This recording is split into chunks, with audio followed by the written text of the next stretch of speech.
Millions of people have lost weight with personalized plans from Noom. Like Evan, who can't stand salads and still lost 50 pounds. Salads generally for most people are the easy button, right?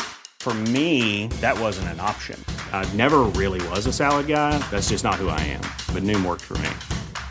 Get your personalized plan today at Noom.com. Real Noom user compensated to provide their story. In 4 weeks, the typical Noom user can expect to lose 1 to 2 pounds per week. Individual results may vary. Ryan Reynolds here from Mint Mobile. With the price of just about everything going up during inflation, we thought we'd bring our prices down. So to help us, we brought in a reverse auctioneer, which is apparently a thing. Mint Mobile Unlimited Premium Wireless. How to get 30, 30, bit to get 30, bit to get 20, 20, 20, bit to get 20, 20, bit to get 15, 15, 15, 15, just $15 a month? Sold! Give it a try at mintmobile.com/switch. $45 up front for 3 months plus taxes and fees. Promo rate for new customers for limited time. Unlimited more than 40 gigabytes per month. Slows full terms at mintmobile.com. Even when we're on a budget, we still deserve nice things. Quince is a place to scoop up stunning high-end goods for 50 to 80% less than similar brands. They have buttery soft cashmere sweaters starting at $50, luxurious Italian leather bags, and so much more. Plus, Quince only works with factories that use safe, ethical, and responsible manufacturing. Get the high-end goods you'll love without the high price tag with Quince. Go to quince.com/style for free shipping and 365-day returns.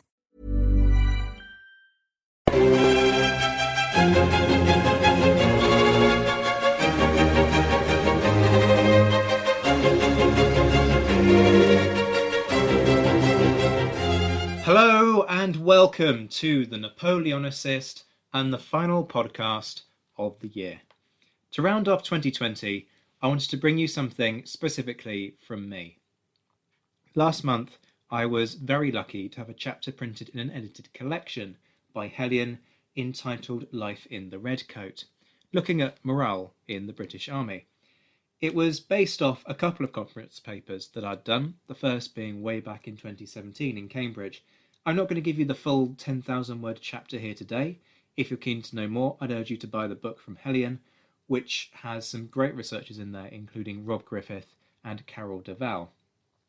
So this is an extended snippet of a much bigger piece.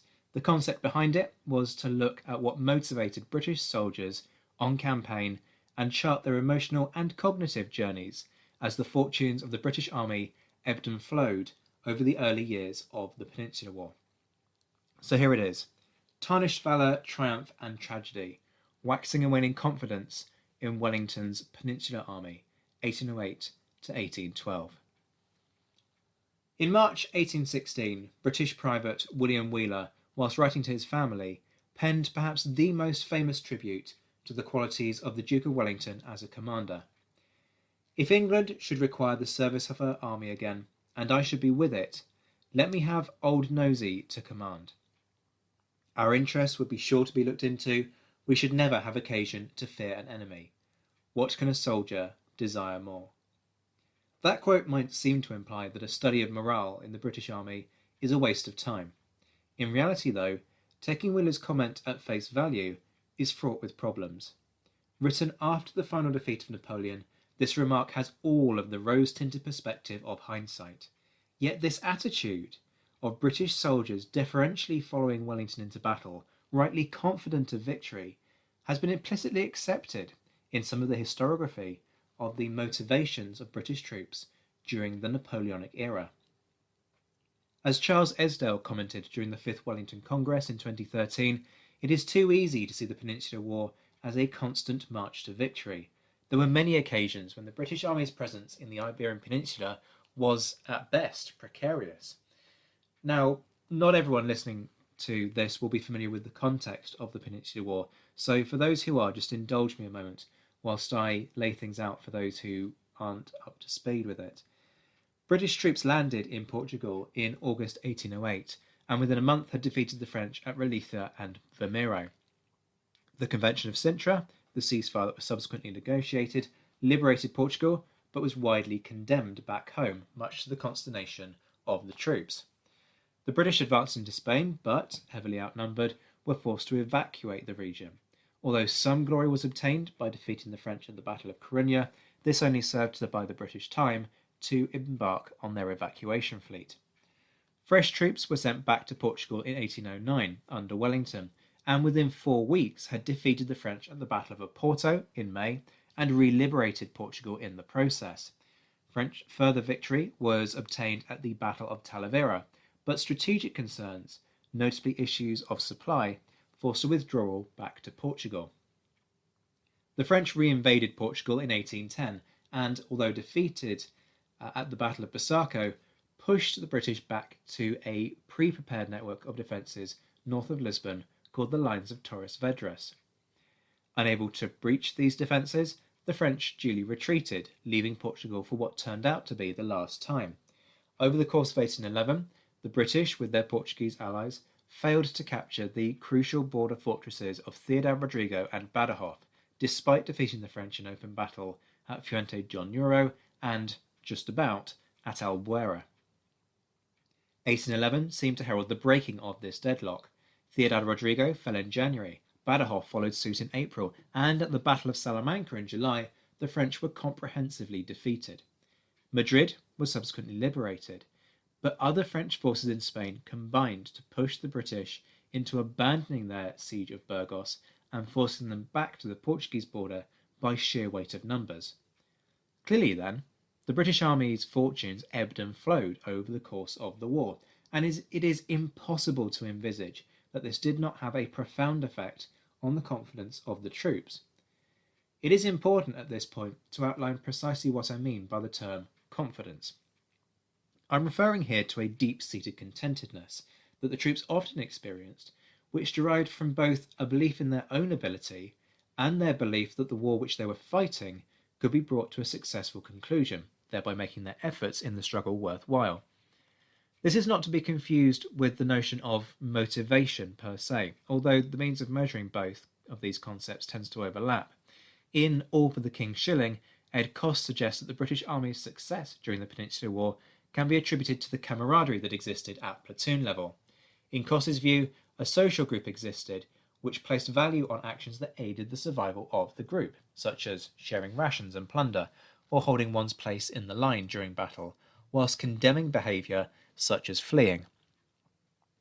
By contrast, Andrew Bamford's Sickness, Suffering and the Sword demonstrates the importance of the regimental system on the combat effectiveness of the British Army, highlighting the importance of the officer-ranker relationship in maintaining discipline. Their comments form part of a wider discussion of what motivated soldiers, both in this period and actually throughout history, drawing on a model advanced by Stephen Westbrook and Morris Janowitz before him, looking at a three-legged stool of motivation through normative, remunerative and coercive rewards, a topic which I will likely pick up in a future podcast. For more on this though, at least in the meantime, I'd thoroughly recommend not only Ed's and Andrew's books, but also Michael Hughes's Forging the Napoleon's Grande Armée and Ilya Berkovich's Motivation in War. That said, it remains difficult to fully reconcile the instances of widespread collapses of discipline and morale, such as those displayed during the retreats to Coruña and Ciudad Rodrigo, with these otherwise compelling arguments. Something went catastrophically wrong there, and that merits further investigation. Equally, periods of widespread contentedness within the British Army cannot solely be attributed to esprit de corps.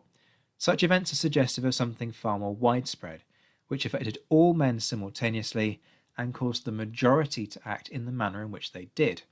I would suggest that that element is confidence.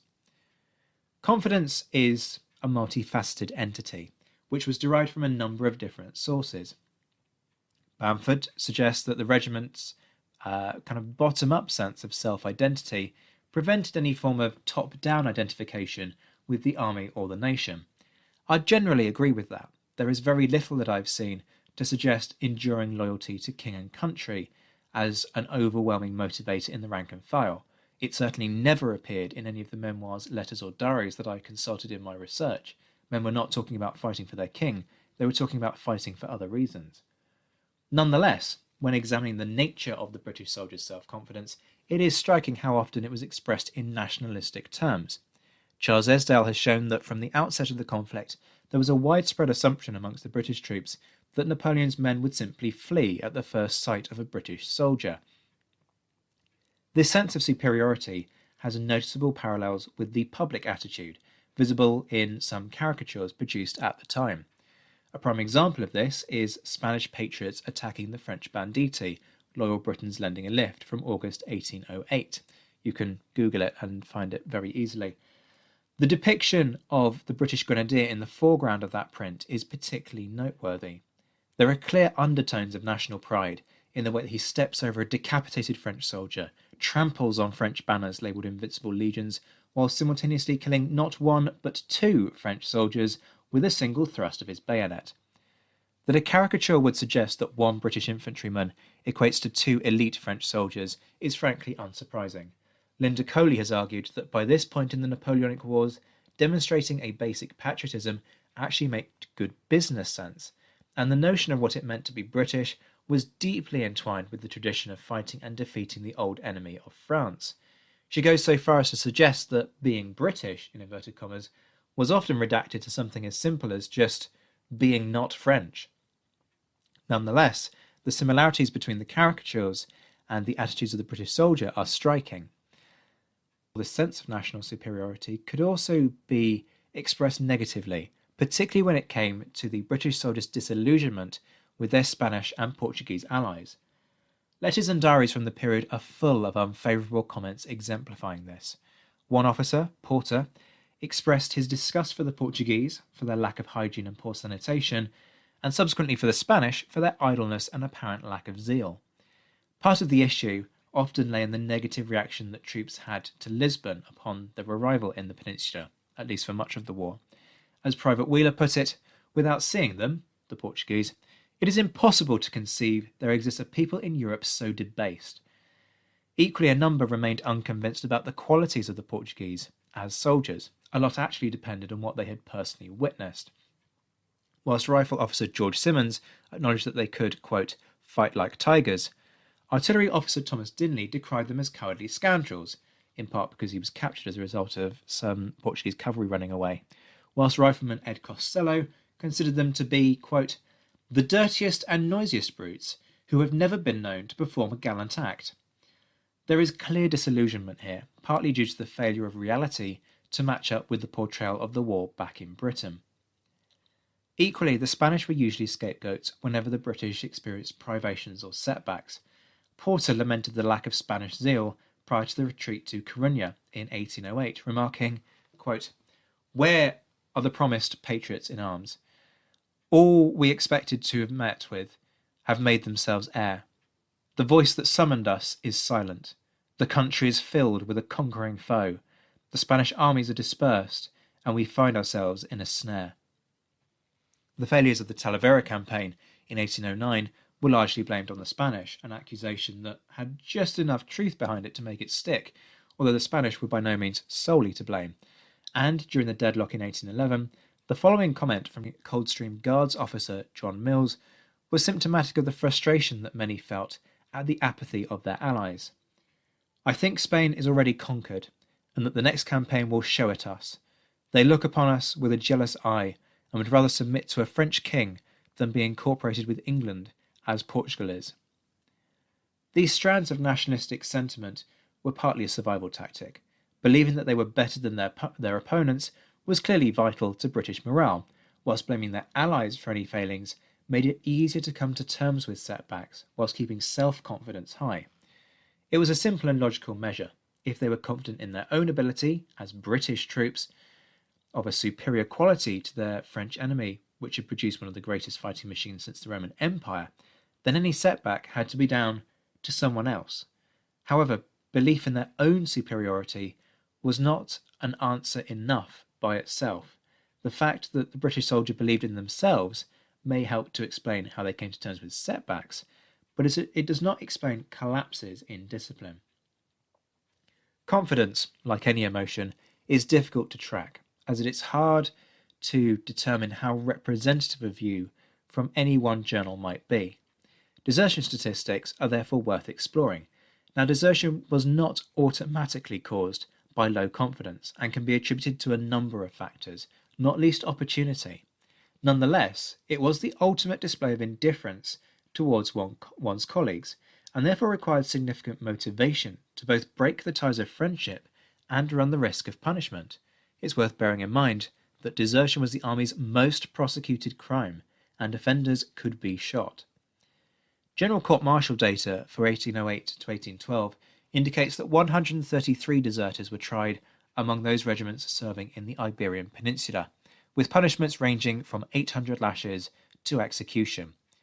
Only 9 were found not guilty or guilty of just being absent without leave, which carried a lower punishment as a lesser offence. The risks were therefore high, and when peaks in desertion rates can be identified, this can be indicative of something affecting the mindset of the troops on a wider scale. When these periods are then compared with the context of the war and the comments from journals from those same periods, we find that confidence emerges as a recurring theme, which was affecting the troops' mindset. Hey, I'm Ryan Reynolds. Recently, I asked Mint Mobile's legal team if big wireless companies are allowed to raise prices due to inflation. They said yes. And then when I asked if raising prices technically violates those onerous two-year contracts, they said, "What the f*** are you talking about, you insane Hollywood ass?" So to recap, we're cutting the price of Mint Unlimited from $30 a month to just $15 a month. Give it a try at mintmobile.com/switch. $45 up front for 3 months plus taxes and fees. Promo rate for new customers for limited time. Unlimited more than 40 gigabytes per month slows. Full terms at mintmobile.com. Millions of people have lost weight with personalized plans from Noom, like Evan, who can't stand salads and still lost 50 pounds. Salads generally for most people are the easy button, right? For me, that wasn't an option.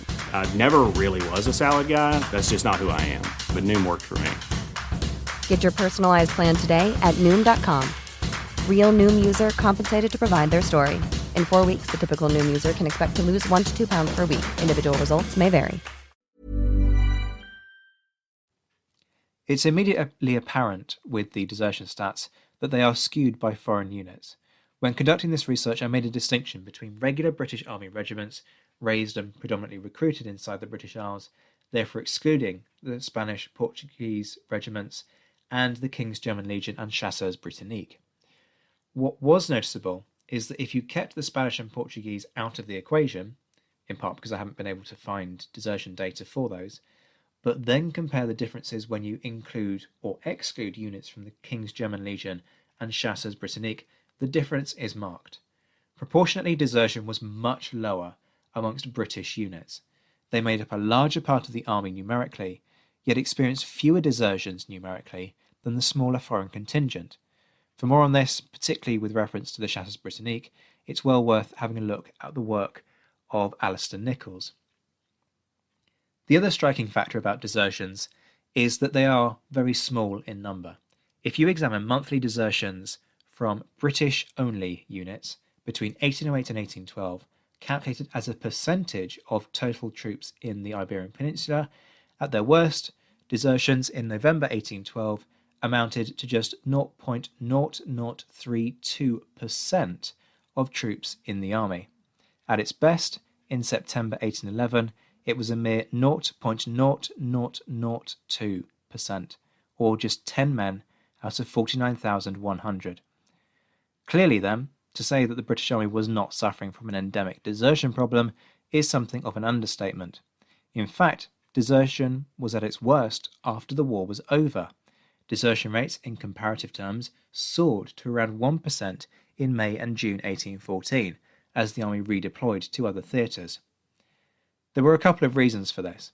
One was that the army refused to transport what might be termed unofficial spouses, in other words, wives whose soldiers had married without the consent of their commanding officer, because there wasn't a vacancy on the official establishment of battalion wives. Rather than abandon their spouses, they abandoned the army. Another factor was opportunity, with the army redeploying to other countries. The prospect of ever being caught and punished by an army that was no longer around was obviously much more remote. Quite simply, there was a rare opportunity to get away with the desertion, which normally didn't present itself. Nonetheless, when plotted as a graph of desertions by month over time, the data draws our attention to periods where the situation was worse, a number of which can be easily explained.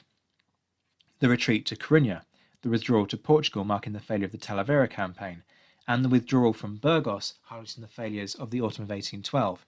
Each of these were occasions when the troops' belief that the war could be won, in other words, Their confidence was at a low ebb, and this is shown in the desertion data, which spikes accordingly. Other peaks are more intriguing and revealing in terms of understanding the role of confidence in troop motivation, though. November 1808 saw the second worst desertion rates for the period 1808 to 12, something quite remarkable considering how generally consistently low these rates were, and which can be matched with this despondent extract from the usually optimistic Porter. Although Sir John Moore will exert his talents and military powers to the utmost, 30,000 men cannot, for any length of time, perhaps not in the contest of one battle, oppose without instant annihilation the accumulating hosts of France. This increase in desertions was not the result of the retreat to Corunna, which only began in the last week of 1808. The most logical explanation is that there was an increase in the belief that the Peninsular War was a doomed enterprise, which may partly have been due to the British disappointment with the Spaniards. The reality failed to live up to the inflated reports which had been so prevalent in Britain, and the confidence of the British Army was therefore severely shaken. Equally, the mood of the British public and the ridicule that the Convention of Cintra had received may have had an impact. Gilray's caricature, Whitlock II or another tarnish for British valour, is representative of the distaste with which the Convention was viewed back home. You can see it on the British Museum Archive website, though I can't produce it myself for copyright reasons. Equally, if you Google it, you can find a copy in the Bodleian that's freely available online.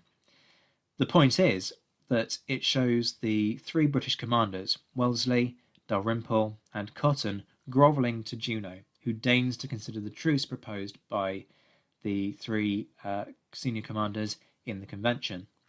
William Waugh remarked that the perception that Cintra had caused the army to lose the British public's gratitude for their efforts at Valmiero had created a feeling of widespread despondency, a sentiment which was echoed by Porter. Whilst this is by no means conclusive, it is indicative of an interplay where the attitudes of the public could affect the mood of the army. This was not an isolated incident, as a number of letters and diaries indicate that what the public thought mattered deeply to many in the army. Army Surgeon Charles Boutflower serves as a typical example from 1811 by remarking with genuine pleasure that the, quote, English papers inform us that the good people are highly delighted with the Battle of Albuera. This sentiment was particularly prominent in 1812, both in victory and in retreat. Whilst the army's confidence could not be destabilised by an unfavourable reaction from the British public, it could unsettle the troops, particularly the officers, it would seem, which in turn impacted upon their outlook. And of course the rank and file were not immune from the same sentiments or ignorant of what their officers were feeling. Naturally, the commander of the army played a crucial role in the troops' belief that the war could be won. It would be erroneous of us to assume that confidence in the commander was unshakable. Both Moore and Wellington were generally regarded favourably. However, the phenomenon of croaking, that is, complaining about the conduct of an officer, which was particularly prominent in 1809 to 10, showed that support for the commander was not to be taken for granted. So frustrated was Wellington by the issue that on the 10th of August 1810, in a general order, he issued this rather eloquent request that his critics keep their mouths shut. The commander of the forces only requests that the officers will, for the sake of their own reputations, avoid giving opinions upon which they cannot have a knowledge to enable them to form any. Nonetheless, an unbroken record of victories ensured that, by 1811, Wellington was well trusted by his men. The costly Allied victory at the Battle of Albuera that year, where the troops were commanded by Marshal Beresford rather than Wellington, seemed to play a crucial role in the realisation that Wellington was one of the best commanders available. One famous anecdote relates to how one Fusilier turned to his companion in the midst of battle and said, "Where's our Arthur?" It was actually said, I believe, by a chap from Newcastle, but you'll really be relieved to hear that I won't be attempting that accent. When his comrade said that he didn't know, he remarked, "I wish he was here." When Wellington visited the wounded a few days later, he remarked to soldiers of the 29th that he was sorry to see so many of them in hospital.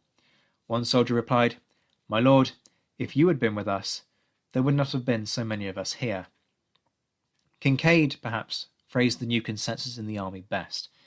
We would rather see his long nose in a fight than a reinforcement of 10,000 men any day.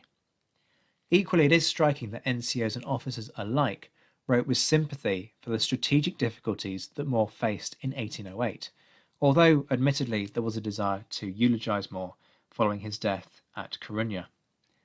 What is most revealing when exploring attitudes towards commanders is that whilst their abilities were recognised, they were criticised for their reluctance to commit to battle. Both Moore and Wellington were the focus of frustrated comments whenever a prudent withdrawal was ordered. It was at these points that the differing layers of confidence intertwined yet also conflicted, as the supremely self-confident British remained adamant that they could defeat the French and resented the perceived lack of trust that their commander had in them. Self-confidence seemingly trumped everything, including reason, creating an atmosphere of almost suicidal bravery where they would rather face battle, whatever the odds. There were repeated instances throughout the war when discipline significantly improved at the prospect of fighting a battle. At such moments, the troops' irritation with their commander evaporated, and, surprisingly, straggling units reformed. Both Porter and Hamilton observed a spike in morale following orders, in the last days of 1808, to prepare for an assault on French troops in Old Castile. This positivity may be attributable to a basic British confidence in their combat ability, a notion which is further supported actually by the Corunna retreat. Contrary to popular belief, discipline did not collapse due to the appalling weather on the long retreat, as Moore complained about his soldiers' widespread misconduct from the first days of the withdrawal, when conditions were far less severe. As Porter observed, every countenance was changed. The proud glow on their cheeks was lost in a fearful paleness. A few murmurs were heard, and the army of England was no more. Its spirit was fled. In my life I have never witnessed such an instantaneously withering effect upon any body of living creatures. A sudden and catastrophic change of mood overcame much of the army, which both Porter and Hamilton suggest was due to the psychology of retreating without having been defeated. After days of straggling and plunder, however, the troops returned to their units and inflicted a telling defeat on the French at the Battle of Corunna. Admittedly, though, the improvement of morale must have also been affected by the availability of supplies from the evacuation fleet moored in Corunna harbour. In light of this, there is a clear validity in Rory Muir's remark that there was an element of the fair-weather sailor in the British soldier, an assessment which is further supported by the similar circumstances of the retreat from Burgos in late 1812. The retreat from Burgos demonstrates the significance of the multiple strands of confidence. Wellington's mistakes in late 1812 were far from disastrous, and he displayed considerable skill in extracting his army during a difficult retreat. Nonetheless, by this point Wellington's presence was considered a guarantor for success. One war-weary officer remarked that he could not imagine Wellington being outdone at Burgos. That Wellington had seemingly lost his touch disconcerted his men. Equally, the troops' high hopes of pushing the French beyond the river Ebro were dashed by the order to withdraw. However, it was a lack of provisions that turned these unfavourable circumstances into a collapse of discipline. It was the combination of all of these factors that had such a profound effect on the troops' morale. Insufficient rations were simply the straw that broke the camel's back, and the shaking of confidence in both Wellington's ability and in the potential to win the war were the primary issues. Furthermore, the perceived shame of failing to meet the public's expectations resurfaced during the retreat. Captain Bragg summarised the sentiment: "I regret excessively having been obliged to have to recourse to this measure, which has disappointed the expectations of England." Boutflower considered the prospect of retreat as mortifying in the extreme for similar reasons. The confidence of British troops serving in the Peninsula was, therefore, a multifaceted entity, centering on three principal areas. The first was an underlying self-confidence that they would defeat the French whenever they fought them. This was something which commentators referred to repeatedly, and, if anything, was more evident during retreats. The other levels of confidence were more fluid. Confidence in the commander of the British forces was generally high, whether that commander was Moore or Wellington. Nonetheless, in times of retreat, this confidence dwindled significantly. At these points, troops drew more on their self-confidence, with resulting increases in exasperation at their commander's unwillingness to commit to battle. Finally, the belief that the war could be won fluctuated according to the prevailing strategic situation, although from 1811 this form of confidence grew significantly. All of those levels were intrinsically linked, though. There was, therefore, an important and complex factor in the British Army's success during the Peninsular War, which has generally been overlooked. Wellington later claimed that he could have gone anywhere and done anything with his Peninsular Army. It was the confidence which British troops had, both in themselves and in their commander, which made this possible. So that gives you a quick run through of the main ideas that were picked up in the chapter, although I go into much more depth, obviously, in the actual piece. As I say, you can get the book that it appears in from Helion. It's called Life in the Redcoat, and I believe there is still a recent publication discount to be enjoyed, at least at the time of recording. So if you are interested, be sure to snap that up. That's it this year on The Napoleonicist. I want to take a moment to thank everyone who has made this happen. In 9 months, The Napoleonicist has gone from just another wacky idea to a podcast that is followed in 32 countries and has racked up over 24,000 listens, with 30 hours of content across 70 episodes. It's a success that far eclipses anything I could have envisaged. When I first started, I figured that if 100 people listened into an episode, it would be worth doing. It now averages about quadruple that. To all of my guests who pour their hearts and souls into their research and prepare meticulously for our recordings, thank you for sharing your fascinating work with the Napoleonicist community. To everyone who likes the social media posts, who shares or retweets, who recommends it to friends, who comment and keep the conversation going, who post reviews, thank you all.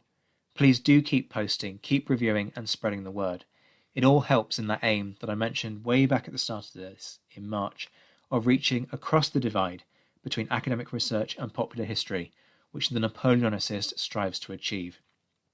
Remember that the conversation is always open at the napoleonicwars.net/forum, and you can contact me at any time on Twitter at zwhitehistory. I especially want to take a moment to thank a select group of exceptionally generous people who are supporting this podcast on Patreon. I didn't like setting up the Patreon page, but it's one of those situations of needs must, and the generosity of some listeners is helping me to meet the overheads associated with production and explore new exciting avenues of development, which will ultimately result in more content for you to enjoy and a higher quality from the podcast. If you are interested in learning more about how you can become a patron, go to patreon.com/The Napoleonicist. There's a link in the description. Tiers start from £1 a month, and there are some neat little perks in each tier, like having your name appear in the credits and the chance to influence future content. The Napoleonicist will remain free to access though, and I've adopted this approach rather than spam you all with adverts every episode. I figured that was better for the kind of overall listener experience.